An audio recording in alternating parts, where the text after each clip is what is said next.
So I imagine you've learned a few things after creating gear for, how long has it been? It's a life sentence, so, Oh, since 100 years? it's like 1980, 1976.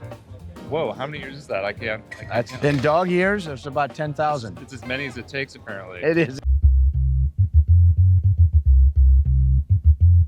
So you actually were responsible for one of my favorite studio eras of my life. You built... Quaaludes? Yes, the era of Quaaludes. Yes. You designed and built the API Legacy console. And The Legacy, yeah. I made tons of records on that console at a studio in Minneapolis called CD Underbelly. I know you know. Oh, yeah. You owned and ran API for 20 years. You created ToneLux. Yeah. You have created multiple consoles. You're back at API. You made the API 2500 compressor, which is like right up there with like the SSL bus compressor, the NEEV 33609. Oh, yeah. That. Oh, it's classic. You created the 550B EQ. Yeah. 512B mic pre, 525B compressor, all the 200 series stuff. Yeah. It's crazy. You're blowing my mind. So The Vision, the API Vision, you created the whole ToneLux console, the product line. the mic pre's, the compressor. The compressor and the ToneLux one is pretty cool too. And so this is over the course of decades. You've been creating, delivering, designing. I would imagine you learned a couple things during that time. Never learned One, a thing. What not to do. Yeah, that's the most important thing is what not to do again. Right. That's the hardest thing when you're designing stuff. And you've probably learned what works and what people love. Well, it's interesting because when you have a company, with API, they had a sound that I had to retain. Right. But when I sold it and I started ToneLux, you never know if the reputation stays with the old company or goes with the new one. You don't know if your new stuff sounds good until someone says, I think it sounds good. So when I was at the AES show with ToneLux for the first day, my very first customer that walked up into the booth was Alan Sides. Slightly finicky, particular. Yeah, it's just what you need. Yeah. Owned Ocean Way, Nashville. Ocean Way in LA. Ocean Way and United. Millions of records. And, so he comes up and he starts playing with the equalizer and he plays with it for like 20 minutes. And he turns around and says, this sounds really nice. And I went like, yeah, it was like, oh. Sweating emoji. Yeah, exactly. So that, the whole concept was when I sold it, I didn't want to copy it. And when I sold ToneLux, I didn't want to copy that. So recreating a console 3 different times was a challenge, but this is what I ended up with. You know what people get finicky about, though? They get finicky about like this idea of like tone and like the console sound or the classic sound. So did you like reinvent it to the point where like you left that behind, or? Well, no, I mean, the thing is, if you make records, which I've done, and you work in a studio and you own a studio I had the Sunset Sound Studio One console in my studio for a long time. So I knew what made a record sound good. And what makes a record sound good is a good song. And then everybody with a good song, everybody gets inspired and they just do a good job. But there's a lot of great records that were cut on just regular consoles. So what you really want the console to do is to have a nice tone that adds a little bit of love to it, because when you mic something, that's the last time it's going to sound like standing in front of like a trumpet or a violin. It's never going to sound like that again.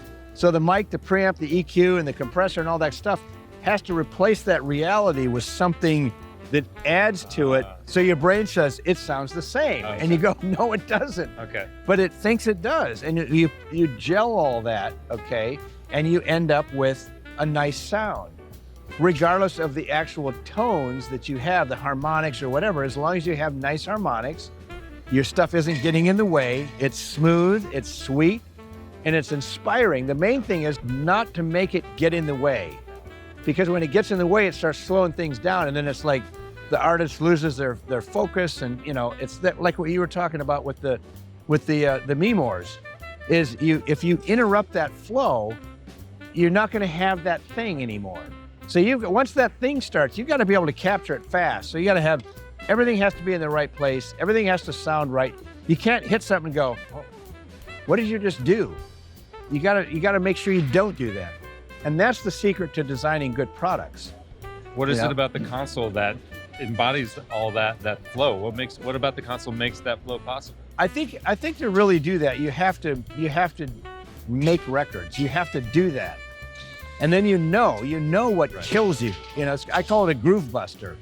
And I would also say that, like, you have had the number of people who you call friends who are like the top of the top, the people who have made the records that we have fallen in love with for decades, and the people who are making the best sounding records now. They're all like your close personal friends. There was a collaboration there in a sense about what works for them. What you do is you know, the people that are my friends, they're dear friends. I like my customers to be my friends, and you can only do that if you don't them. Okay. If you don't bleep them. Yeah, exactly. And the thing is if you make their lives miserable, they're not going to be your friend. But they always call you up and tell you the great things they've done with what you've done, which means you didn't get in the way. And that's the important thing. And you listen to them, but you don't listen to them by talking to them. You watch them. And when they do something, they go like this. They go, you know, they just have that, oh, yeah, I like that. And the artist goes like, yeah. Right. That's the answer to your question, but you have to be able to observe that. When I would go into the studio, the first thing I would do is I'd look at all the stuff that I've designed in the past, and I'd look at where all the settings are. And I go, oh, that's interesting.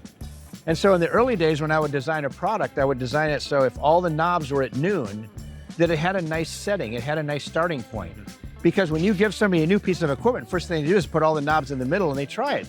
If it doesn't sound good, then they go, all right, put the 1176 in. All right. You know, and that's how it works. So I made sure that all my early stuff that I did, when it's straight up and down, it's where it should be to start with. And then they can go left to right a little bit and they like it.